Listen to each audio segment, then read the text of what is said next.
জান্নাতের খুশবু যখন শুভ্র রুমালের মধ্যে লাগায় দিবে, ওই জান্নাতের নাকের সামনে যখন রুমালটা ধরবে, জান্নাতের খুশবুর ঘেরান আর সে লোভ সামলাতে পারবে না।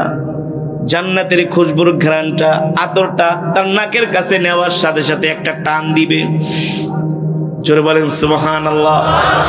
এক টান দিবে, টানের সাথে এই খুশবুর ঘ্রাণটা তার নাকের মধ্যে চলে যাবে, পেটের মধ্যে চলে যাবে, দেহের মধ্যে চলে যাবে। আবার ওই ঘ্রাণের সাথে নাক দিয়া তার রূহ, আত্মাটা বের হয়ে যাবে।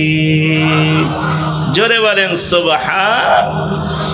আল্লাহ নবী বলে, সাহাবীরা যারা আল্লাহর প্রিয় বান্দা হবে, আমার প্রিয় উম্মত হবে, তাদের এমন করে মৃত্যু হবে মনে হয় তারা মায়ের কোলে দুধ পান করতেছে। দুধ পান করতে করতে একটা শিশু যেমন ঘুমায় যায়, একটা জান্নাতি বান্দাও সেভাবে ঘুমিয়ে যাবে। আল্লাহু আকবার। মুমিনের জন্য মৃত্যু হলো একটা উপঢৌকন, একটা উপহার। মুমিনের জন্য মৃত্যু কি? আর যারা নাফরমান, যারা জাহান্নামী, যারা আল্লাহর হুকুম মানে না, আল্লাহর বিধান মানে না, ওদের জন্য মৃত্যু হলো একটা চরম পর্যায়ের গজব। কেমন গজব? হাদিস শরীফের ভিতরে এসেছে, যখন মালাকুল মউত একটা গুনাহগার নাফরমানের জান কবজ করার জন্য আসে, মালাকুল মউত ভয়ঙ্কর একটা রূপ ধারণ করে গুনাহগারের সামনে আসে। ভয়ঙ্কর রূপ, আল্লাহ আমাদের হেফাজত করে। মালাকুল মউতের চোখগুলো থাকে এত বড় বড়, কালো কুচুরি, দেখতে দেখলে ভয় পেয়ে যায়। এ কারণে দেখবেন কিছু মানুষ মৃত্যুর আগে অস্বাভাবিক আচরণ করে, চোখগুলো বড় বড় হয়ে যায়। দেখবেন কিছু মানুষ পানির জন্য ছটফট করে, হাই হুতাশ করে, করে কি করে না? মৃত্যুকে দেখলে তারা ভয় পায়, মালাকুল মউতকে দেখলে তারা ভয় পায়। মালাকুল মউত আইসা বলে, এই জীবনে বহুত বাড়াবাড়ি করছস, বহুত লাফাইছস, মানুষের উপর অত্যাচার করছস, নির্যাতন করছস, জুলুম করছস, হারাম খাইছস, দুর্বল মানুষদের উপরে জুলুম করতে করতে মানুষগুলাকে একেবারে নিঃশেষ করে দিছস। তোর ক্ষমতার প্রভাবে, ক্ষমতার কারণে, শক্তির কারণে দুর্বল মানুষগুলো কিছু বলতে পারে নাই, মুখ বুজে সহ্য করেছি। আজকে আমি মালাকুল মউত তোর সামনে হাজির হয়ে গেছি, আজকে তোকে কেউ বাঁচাতে পারবে না। পারবে? জোরে বলেন পারবে। কুল্লু নাফসিন যায়িকাতুল মাউত।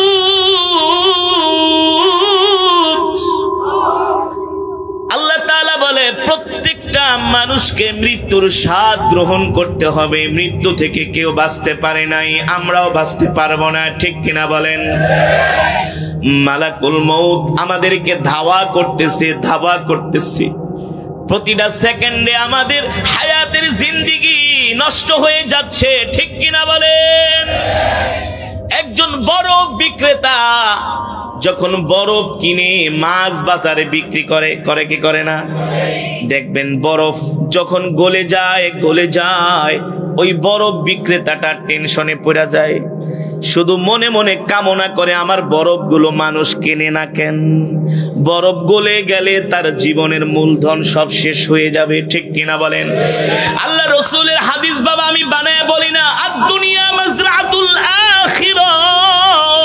এই দুনিয়াটা হলো মুমিনের জন্য আখিরাত কামাই করার জায়গা, ঠিক কিনা বলেন? আজকে মানুষ সেই হায়াতের জিন্দেগিটাকে হেলায় খেলায় নষ্ট করে দিচ্ছি। 3 ঘন্টা লাগায় লাগায় চায়ের দোকানে বসে বাংলা সিনেমা দেখে, কথা বলেন। কিছু যুবক আছে টিকটক করে, চুলের এমন কাটিং মারে, এমন কালার করে, দেখলে মনে হয় না মানুষ নাকি বান্দর, মানুষ নাকি ছাগলের বাচ্চা। চুলের মধ্যে এমন কালার করে, দেখলে মনে হয় এটা আফ্রিকার জঙ্গল থেকে আসছে, ঠিক না? হাফ প্যান্ট পরে মা বাবার সামনে ঘোরে, আছে কি আছে না? আর নাকি নোয়াখালী নাই, হাফ প্যান্ট পরে ভাব দেখায়, এমন ভাব দেখায় মনে হয়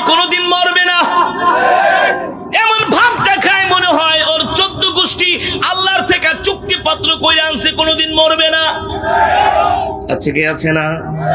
বাবারে, বর্তমান প্রজন্মটা খুবই খারাপ। এই প্রজন্মের জেনারেশনটা খুবই না জানে তারা ধর্ম, কথা বল, না আছে তাদের মধ্যে ধর্মের শিক্ষা। শুধু পারে কলেজ ইউনিভার্সিটির হলে হকি স্টিক নিয়ে মারামারি করতে, মাথা ফাটাইতে। শিক্ষকরে, যে শিক্ষক হলো মা বাবার চাইতে যার অবদান বেশি, ঠিক না?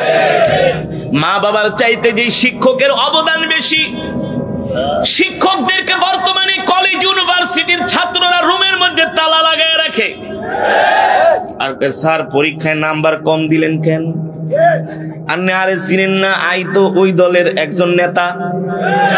আছে কি আছে না? আছে না? স্যারে কয় বাবারে মাপ করে দেখে, মাপ নাই, তালা মেরে রাখছি রুমে, দিছে পানির লাইন কাইটা, এখন স্যারে বাথরুমেও যাইতে পারে না। দিছে বিদ্যুতের লাইন কাইটা, এখন স্যারের রুমের ফ্যানও চলে না। কি ভদ্র জেনারেশন আমাদের দেশে না? বাইক একটা লইয়া রাস্তার ভিতরে শুধু বাইক মাছের মতো মোড়ায়, আছে না? আমরা তো রাস্তায় চলাফেরা করি, কিছু যুবক দেখি হাফ প্যান্ট পরে বাইক একটা লইয়া বারবার আমাদের গাড়ির সামনে আসে, এই করে সেই করে। একটা দেহে চিত্তরে পড়ে গেছে, পড়ে অনেক দিয়ে একেবারে ব্যাঙের মতো, কে ধর আমারে ধর, হাঁটু মাটু ছিলে গেছে। আমি এভাবে বাইক চালাইলা কেন? কয় হুজুর একটু স্টাইল করতে গেছিলাম। স্টাইল করেন কেন? কয় পিছনের থেকে আমার আবার ভিডিও করতেছি, এটা আমরা টিকটক করতেছি। টিকটক কি করতেছি? বাংলাদেশে এখন টিকটক সেলিব্রিটির অভাব নাই। গেছে বিয়ে করতে, মেয়ের বাপ মা জিজ্ঞেস করে ছেলে কি করে? কয় ছেলে সোশ্যাল মিডিয়ার বড় একজন নাম করা সেলিব্রিটি। নাম করা সেলিব্রিটি? কাহা? চুলগুলা দেখতে দেখা যায় তো বান্দরের মতো, মনে হয় যে আফ্রিকার জঙ্গল থেকে উঠাইছে। কয় না, আমার ছেলে বর্তমানে একজন টিকটক অভিনেতা। এই টিকটকেই মুসলমানদের খাইছে, ঠিক কিনা বলেন? মুসলমান বর্তমানের প্রজন্ম এত খারাপ হয়ে গেছে, শিক্ষককে মানে না, মা বাপকে নেশার টাকার জন্য মায়ের গায়ে হাত দেয়, বাবার গায়ে হাত দেয়। বানায় বলছি, বানিয়ে বলছি। নামাজের কথা বললে উল্টা রাগ করে, রাস্তায় দাঁড়ায় সিগারেট খায়, বয়স এই 12-14 বছর, 6-7 পড়ে। এই রাস্তায় দাঁড়ায় সিগারেট খাও, কয় হুজুর আপনার বাপের টাকা দিয়া খাই নাকি? যা তোর বাপের টাকা দিয়া গাঁজা খেয়ে মরে যা, বাবা খায়া রাস্তায় চিত্তরায় পড়ে থাক, ঠিক কিনা বলেন? আবার কিছু যুব সমাজ আছে, তাদেরকে দিনের দিকে ডাকলে তারা উল্টা রাগ করে, আছে কি আছে না? মুসলমান আজকে সারা পৃথিবীতে আমরা মার খাচ্ছি একমাত্র ইসলাম থেকে দূরে সরে যাওয়ার কারণে। তাদের মাঝে মৃত্যুর ভয় নাই। যুবক একবারও চিন্তা করে না মালাকুল মউত তাকে ধাওয়া করতেছে, ঠিক কিনা বলেন? আল্লাহ রাব্বুল আলামিন কোরআনুল কারীমের মধ্যে বলছেন, ইযা জাআ আজালুহুম লা ইস্তাখিরুনা সাআতাও ওয়া লা ইস্তাকদিমুন। আল্লাহ তাআলা প্রত্যেকটা মানুষকে একটা নির্দিষ্ট হায়াতের জিন্দেগি দিয়া দুনিয়াতে পাঠিয়েছেন, ঠিক কিনা বলেন? এই জিন্দেগি শেষ হয়ে গেলে এই জীবন আর কোনোদিন পাওয়া যাবে না, ঠিক কিনা বলেন? আজকে আমি আপনাদের সামনে বয়ান করতেছি নভেম্বর 2023, না? মনে করেন এখন রাত 10:30, যখন আর 1 মিনিট হয়ে যাবে, এই 1 মিনিটে আমাদের কাছে অতীত হয়ে গেল। এই 1 মিনিট আর কোনোদিন আমাদের জীবনে ফিরে আসবে না। 2023 সালের 2রা নভেম্বর আমাদের জীবনে আর কোনোদিন ফিরে আসবে না। আসবে? জোরে বলেন। আসবে না। আল্লাহ তাআলা বলেন, নবী আপনি আপনার উম্মতকে বলে দেন, আমি আল্লাহ এই দুনিয়ার জমিনে তাদেরকে হেলায় খেলা করতে পাঠাই নাই, ফুর্তি করতে পাঠাই নাই। খাও দাও ফুর্তি করো, দুনিয়াটা মস্ত বড়। আমি আল্লাহ এই জন্য দুনিয়াতে পাঠাই নাই, আমি আল্লাহ তাদেরকে দুনিয়াতে পাঠাইছি আমার গোলামি করার জন্য।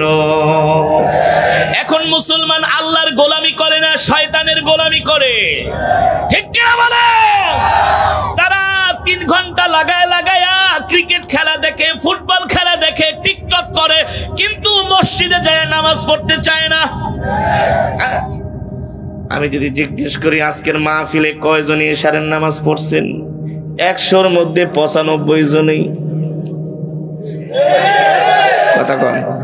আর ফজরের নামাজের অবস্থা তো ভয়ঙ্কর, ঠিক না? আজকে আমরা যেভাবে আল্লাহর দিন মানতেছি, এইভাবে দিন মানা হয় না, আল্লাহর হুকুম মানা হয় না, আল্লাহর বিধান মানা হয় না রে ভাই। যে কোনো সময় মালাকুল মউত চলে আসতে পারে, আমাদের জান কবজ করার জন্য আসতে পারে।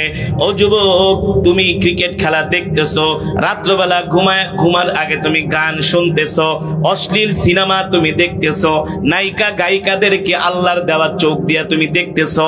আলাম নাজআল্লাহু আইনাইন ওয়া লিসানান ওয়া শাফাতাইন ওয়া হাদাইনাহুন নাজদাইন। আল্লাহ বলে, বান্দারে আমি তোদেরকে 2টা চোখ দান করছি, এই চোখ দিয়া ক্রিকেট খেলা দেখবি, ফুটবল খেলা দেখবি, বাংলা সিনেমা দেখবি, হিন্দি সিনেমা দেখবি। এই কারণে আল্লাহ আমি তোদেরকে চোখ দেই নাই, আমি আল্লাহ 2টা চোখ দান করেছি, এই চোখ দিয়া তোরা আমার কোরআন পড়বি। কি পড়বি? তোরা আমার কোরআন পড়বি, আর মৃত্যুর ভয়ে চোখ থেকে পানি ঝরাবি, ঠিক কিনা বলেন? এবার আসেন মুসলমান, যারা নাফরমান বেঈমান হবে, মালাকুল মউত আজরাইল তাদের সামনে এমন একটা ভয়ঙ্কর চেহারা নিয়ে আসবে, দেখলে তারা ভয় পেয়ে যাবে। মালাকুল মউতকে দেখলে তারা আটকে উঠবে, মালাকুল মউতকে দেখার সাথে সাথে তাদের কলিজা শুকিয়ে যাবে। হাদিস শরীফের মধ্যে আসছে, একজন জাহান্নামী ব্যক্তি মালাকুল মউতকে দেখার পরে তার যে অবস্থা হয়, এমন ভাবে তার কলিজা শুকায় যায়। সারা পৃথিবীর সমুদ্রের পানি যদি পান করানো হয়, তারপরেও তার পিপাসার স্বাদ মিটবে না। এমন ভয়ঙ্কর অবস্থা হবে একজন মানুষের। একবার চিন্তা করেন, ঘুমায় আছেন, আজরাইল আসলে অবস্থাটা কি হবে?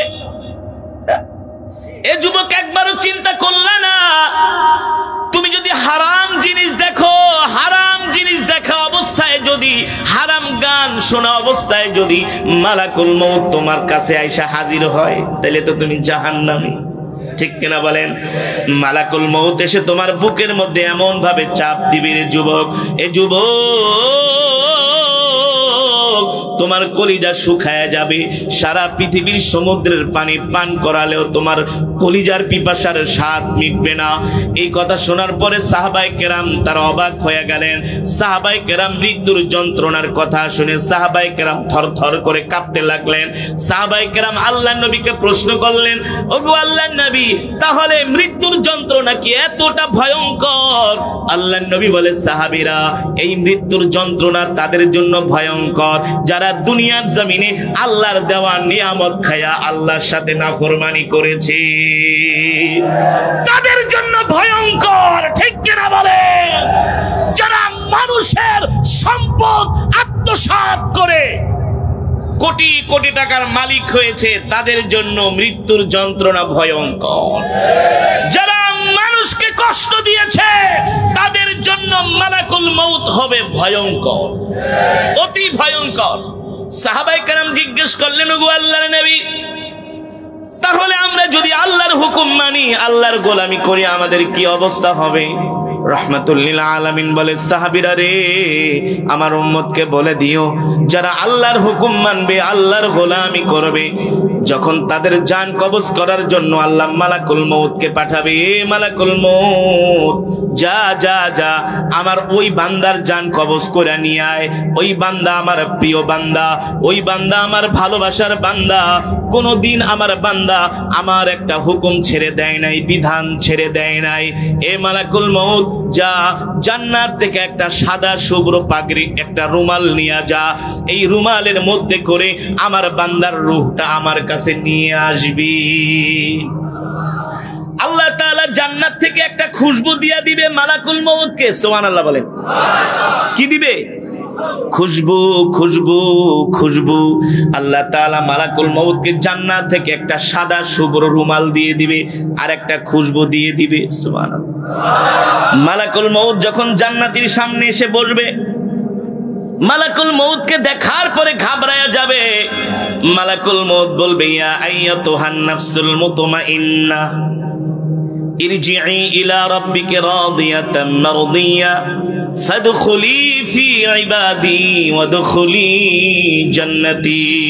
আল্লাহু আকবার। আল্লাহ বলে, এ আত্মা, এ পবিত্র আত্মা, আমার প্রিয় আত্মা, আমার প্রিয় বান্দা, ভয় পেও না, তুমি আমার কাছে আসো। আল্লাহু আকবার। আমি আল্লাহ তোমাকে জান্নাতের মধ্যে প্রবেশ করাবো। সুবহানাল্লাহ।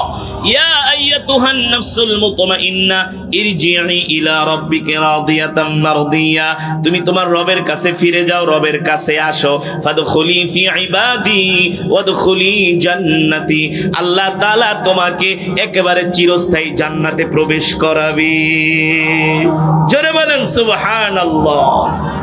এবার মালাকুল মউত আসবে, আসার পরে বলবে, তুমি চিন্তা করো না, টেনশন করো না, তুমি আল্লাহর হুকুম ছেড়ে দাও নাই, আল্লাহর বিধান ছেড়ে দাও নাই, আল্লাহ তাআলা তোমার জান কবজ করার জন্য আমাকে পাঠিয়েছে।